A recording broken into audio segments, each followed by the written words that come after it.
Coming up on Cronkite News, problems at the polls. We'll explain the issue at several locations across the valley and how officials are handling it.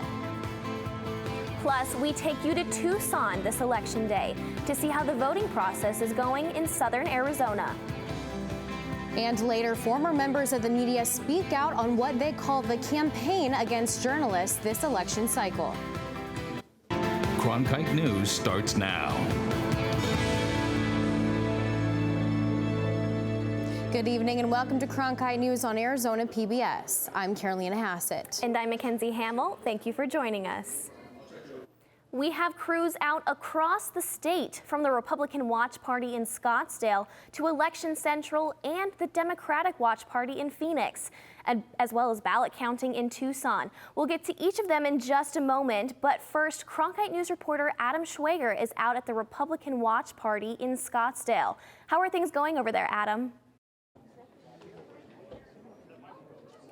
Things are pretty quiet, but they're looking to pick up at 7 when the polls finally do close. Candidates spent their day doing some last-minute campaigning and casting their own ballots. Carrie Lake was in Phoenix earlier today as she cast her ballot at ASU's downtown campus. We don't have to have elections run this way. We switched from a Republican area to vote. We came right down into the heart of liberal Phoenix to vote because we wanted to make sure that we had good machines. And guess what? They've had zero problems with their machines today. Not one machine spit out a ballot here today. We expect to see Lake and many of her fellow Republican candidates here tonight at the watch party. We'll have coverage later for you. In Scottsdale, Adam Schwager, Cronkite News. Thank you, Adam. Now let's head out to where the Democrats will be gathering tonight in Phoenix. Cronkite News reporter Alexia Stanbridge is there. What are they expecting tonight? I'm here at the Renaissance Hotel in downtown Phoenix, where the Arizona Democrats are hosting their Democratic Watch Party. We expect to see some big crowds tonight, but until then, it doesn't start about until 7 p.m. And so far, we've seen a couple people start trickling in, including Adrian Fontes. We expect to see some other candidates, including Katie Hobbs and Chris Mace. Some of the political analysts I spoke to earlier this week say that they're expecting a red wave because of President Joe Biden's low approval ratings, but other analysts I spoke to said that it could be anyone's game at this point. That's why it might be a late night here at the Democratic Watch Party. We'll keep you updated. In Phoenix, Alexia Stanbridge, Cronkite News. Now let's check in on Pima County in Tucson. Connor McGill is there and has been talking to voters throughout the day. Connor, what have you been hearing? There's been a lot of energy and excitement from voters that I spoke with today, especially right here at Mark Kelly's field office, right here in Tucson, Arizona, where he held his last campaign event. As for how things have gone in Pima County, election officials say so far, so good. Officials at the Pima County Elections Office say that things have been going smoothly across the county. There was only one problem reported at a center early in the morning with technology, but it was quickly resolved. Voting centers have been steady traffic throughout the day, including one voter I talked with who said they're excited to vote. I think being new citizens to Arizona, we wanted to, get to know our elected officials and we wanted to have our say. So we wanted to do our civil duty to get out there and vote. Mark Kelly's team is holding their watch party separate from state Dems in Phoenix. In Tucson, Connor McGill, Cronkite News.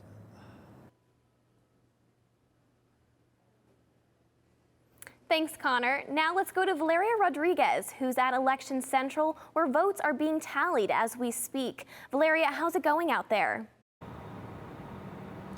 I'm here at the Maricopa County Tabulation Center in downtown Phoenix, where I have seen an increase in security. Earlier today, there was an issue with the tabulator machines at 20% of the printings in Maricopa County. The county says it was a printer issue, and they are working to fix the machines, and said the ballots were put in a ballot box, which is secured and will be taken to the Central Tabulation Center. Stephen Richard, the county recorder, explained these ballots will be counted much like they do for early voting. Ballots that are in here will already be, in effect, signature verified, so we won't need to confirm identity, but we will central tabulate them. This is actually what the majority of Arizona counties do on election day all the time. Polls don't close until 7 p.m. tonight, so there's still plenty of time to cast your vote. In Phoenix, Valeria Rodriguez, Cronkite News. It's decision day for people across the states. And here in Arizona, the polls opened earlier this morning. Cronkite News reporter Alyssa Munoz tells us how it looked in the West Valley. Across the valley, the election is taking center stage. In Litchfield Park, voters started trickling in early this morning. The line slowly started to build up, but stayed steadied whether you were dropping off a ballot or voting in person. Voters tell us they were being careful when voting to make no mistakes. It doesn't cast your vote, so you have to spoil that vote and then go ahead and recast another vote. So it's kind of nice. There's no mistakes that can be made. While Maricopa County Elections said there were problems with about 20% of their tabulators, voters we talked to at another Litchfield Park location say the process was simple. And we were just able to come here this morning, drop off our ballots, and we're done. It took less than 5 minutes. Voters tell us the big issues such as abortion and economy drew them to the polls, but the main reason they came out to vote was to do their civic duty. Well, voting is an important part of that process. Regardless of where you stand, it's an opportunity to really impact the community in a positive way. In Litchfield Park, Alyssa Munoz, Cronkite News. The Naleo Educational Fund projects more than 600,000 Latinos will cast their ballots in Arizona. Cronkite News reporter Jimena Vera spoke with Latino voters in South Phoenix about what is driving their vote. Today, voters in South Phoenix shared the main reasons that motivate them to vote. I care about our wages, making sure that we have good living conditions, and we have access to affordable housing. One of the biggest issues was the 308, where the Dreamers can pay the in-state college tuition instead of the out-of-state tuition. Denise Ceballos, candidate for Phoenix City Council and a first-time immigrant voter, says inflation is the main reason for voting. And to make sure that our finance, our bank account is where it needs to be for us to be able to pay our rent and put food on our table. For Manuel Escobedo, voting is a family tradition. I've been voting since I can remember, a long time ago, when I got at the age to vote. Around 1.3 million Hispanics are eligible to vote in Arizona. Experts say the Latino vote will be decisive in today's elections. In Phoenix, Jimena Vera, Cronkite News. Both parties have been courting young voters throughout this election, and there are a number of issues that has this demographic energized. Annie Levino was on a voting center at ASU this morning and talked to voters about why they are out. A steady stream of students took the opportunity to vote at ASU's Tempe campus this morning. Voters say there are a lot of issues during this midterm election that will impact them, and they think they can make a difference. I came out and voted because it's important to have young voices heard.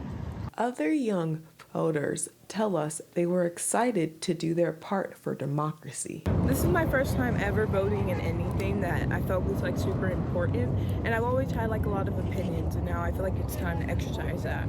Voters say voting was easy and they did not experience any problems at this voting location. In Tempe, Annie Levino, Cronkite News. Up to the polls today, some might see a difference in their voter status. The Arizona Secretary of State's office reported a drop of almost 150,000 active registered voters from April to late October. Cronkite News reporter John Brown has more from our Washington bureau. A recent report from the Arizona Secretary of State's office shows the number of active registered voter numbers fell from over 4.2 million in April to just above 4.1 million by late October, a 3.5% drop in just 6 months. That is a little troubling because it almost implies that voters are disengaged. that's concerning for us as a league because we want voters to be engaged. That's in addition to a surge in the number of inactive voters, those still on the rolls who haven't voted in more than 2 elections. They jumped by 2/3, from 419,000 to more than 689,000 in the same period. And although Shorn finds the numbers troubling, Assistant Arizona Secretary of State Allie Bones says it's pretty typical to see these kinds of shifts. So it's not that uncommon for us to see that drop in an active voter registration status. And it doesn't mean that a voter registration is canceled. That person is still registered as a voter, which is why we show both the active and the inactive. So what qualifies an active and inactive voter? According to the Secretary of State's office, an active voter has all information up to date.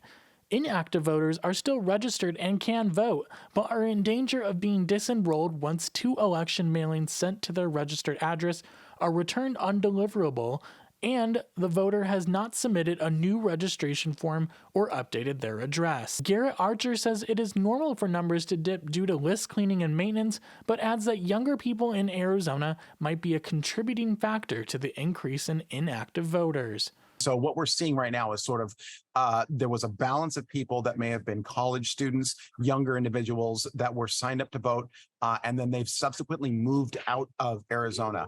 If your voter registration status is inactive for 2 federal election cycles, it may end up being subsequently canceled.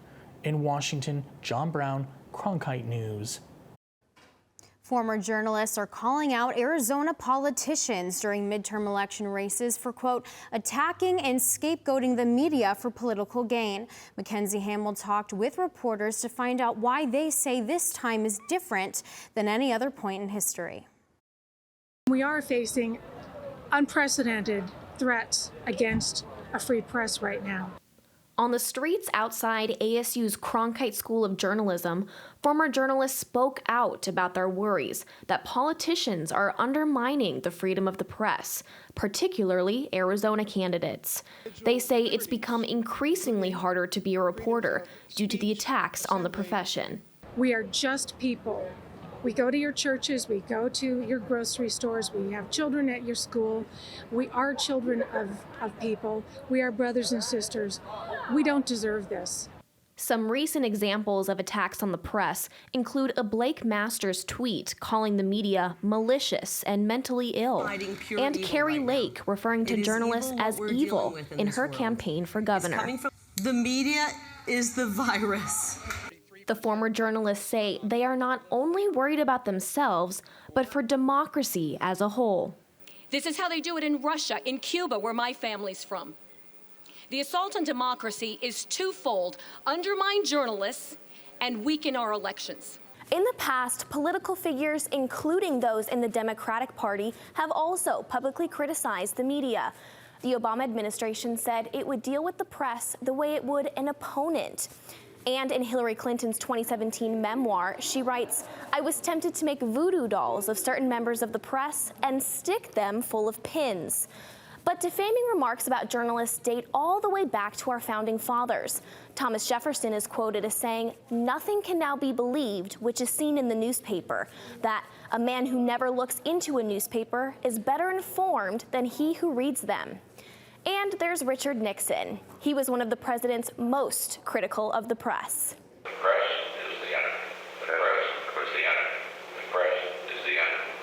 But the group says this time is different because the attacks are institutionalized and the threats feel real. If we are not vigilant when we go vote in this state and around the country, then we will live to regret it. Former reporters say this isn't a formal group or political movement, but simply a call to action. No other events are scheduled at this time. As millions of Arizonans cast their ballots today, Cronkite News and Arizona PBS will have full coverage on the air and online.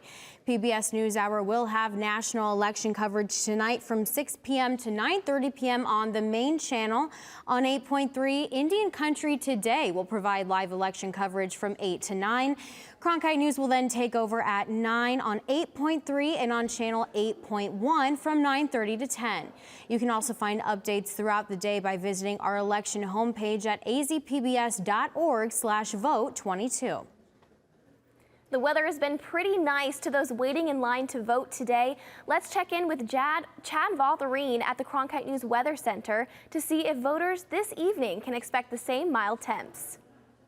Hey, Chad Votherine here in the Weather Center. I'm not wearing a tie today. I'm letting it breathe just a bit because of this prime weather that we have going on right here in the valley. Now, if you're looking to plan the rest of your evening, it's going to stay above 70 right until it hits about 9 o'clock. It will dip below to 68, 67, and it's going to get a little cooler as you head to bed, or some of us head to bed at least. But hey, looking at what the futurecast is going to look like tomorrow, there is a little bit of rain coming around this area in the valley in the eastern part, but that's going to clear out by the afternoon. So don't worry if you're looking to do something fun outdoors. That's going to clear out by 1 and 2 o'clock. So you'll still be able to do that. High temperatures throughout the rest of the state, though.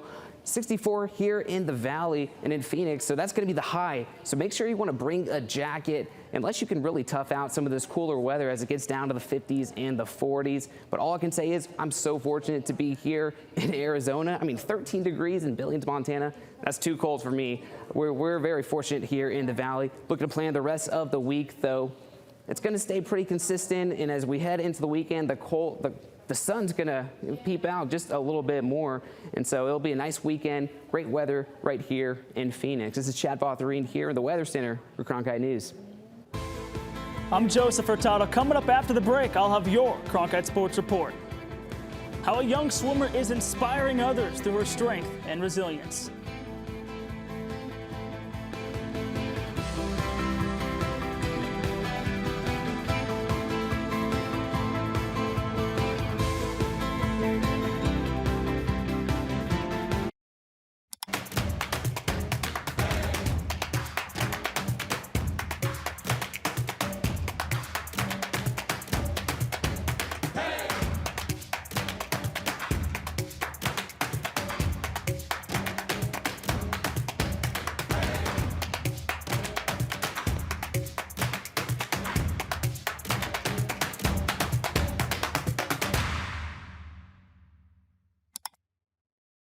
It's prime time on your time. Watch Prime Afternoons every weekday on Arizona PBS. Did you miss a show in the evening? Then catch up on Prime Afternoons. Your favorite dramas. No more bloody heroics. Antiques Roadshow. Really?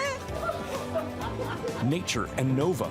It's time to reintroduce some wonder into this miracle of nature. All of the best from PBS on Prime Afternoons. Weekdays starting at 1:30, only on Arizona PBS. When you support Arizona PBS, you plant a seed. Seeds that provide educational outreach in our community. Seeds that put our digital resources to work.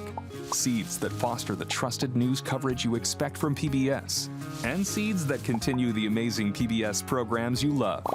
But our garden can't keep growing without your support. Visit our website to see all the ways you can help our garden grow. Plant a seed with Arizona PBS today.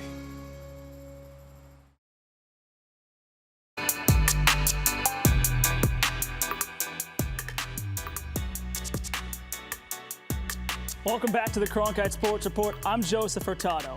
Well, the Coyotes are on the front end of a 5-week-long road trip. They beat the Washington Capitals Saturday and are now prepping for the Buffalo Sabres tonight.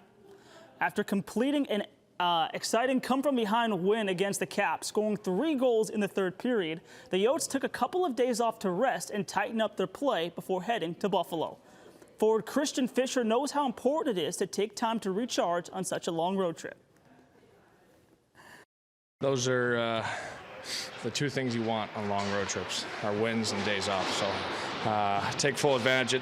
As much as we joke, it is, you need the days off, you need the time away, especially changing, time zones and, sleeping in different hotels every other night. So it's good to kind of reset and just take it low and not think about hockey. And Well, the puck is already dropped at the KeyBank Center, but we'll see if the rest is paying off as the game continues.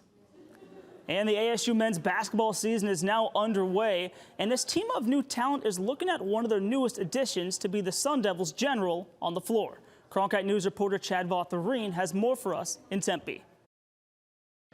The Sun Devils have hit the floor with the band of 6 new players added to the roster and the long-awaited return of former 5-star recruit Marcus Bagley.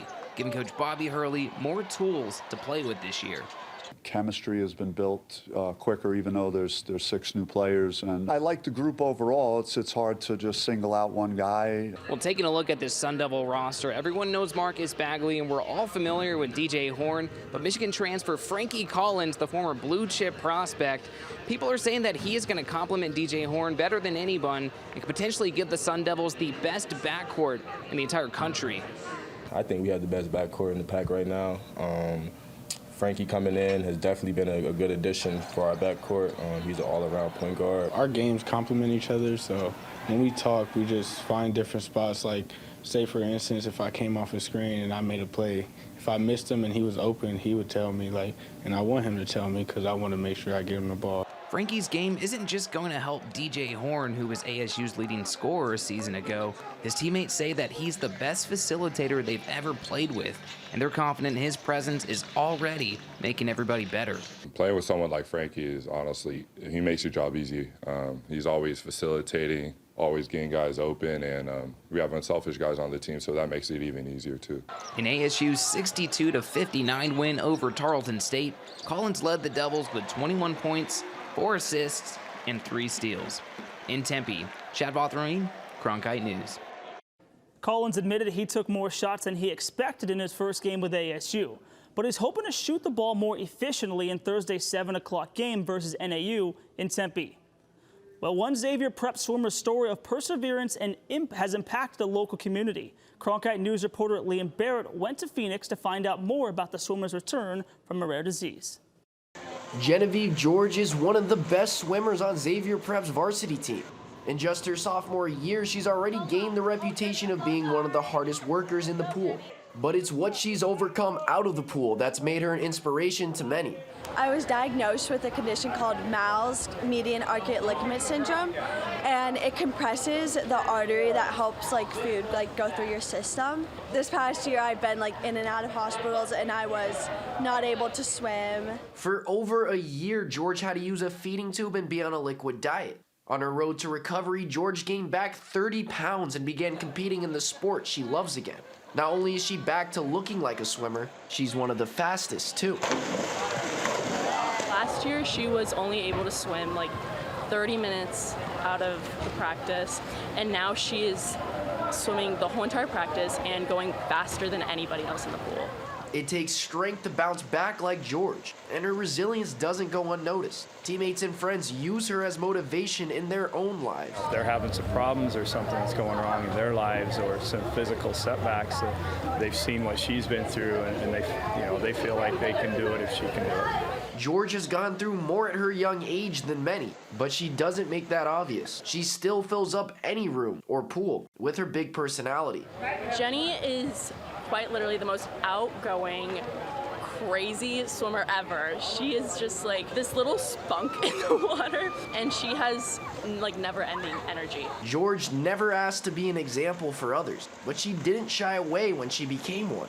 I just have met so many people who have had similar conditions, and I just want to let them know that it is possible to keep living your life. There's just never a point where I want to stop inspiring people. There's never a point where I want to stop swimming and stop living my life. No matter what, nothing will stop Jenny from being Jenny. In Phoenix, Liam Barrett, Cronkite News. George finished second in both the 200-meter individual medley and 100-meter fly at the AMDG Swim and Dive Invitational back in October. Well, that's it for today's Cronkite Sports Report. I'm Joseph Furtado. We'll be right back after this quick break.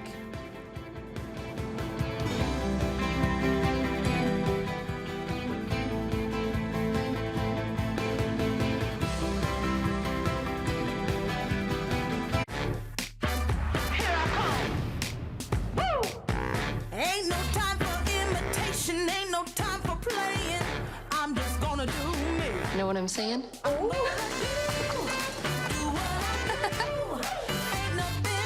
Try to steer the trouble. Where's the fun in that? You know how ladies can be. I'ma do what I do.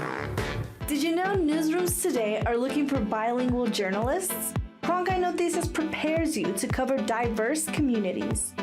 In Cronkite Noticias, you will obtain an unforgettable experience Nopales como este van a tumbar. Cronkite Noticias. and develop your skills with the latest technology.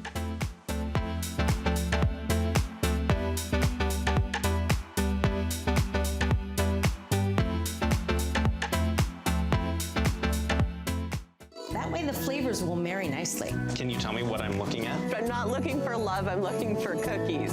And there's still places to discover. It just absorbs you. You can make this at home if you can't find it. I will continue to eat and drink until you get here. Get here fast. Cheers. Oh, look at that. Damn, doesn't that look good? We are going to be eating well. It does work. It does. We got a happy little sky. We're just getting started.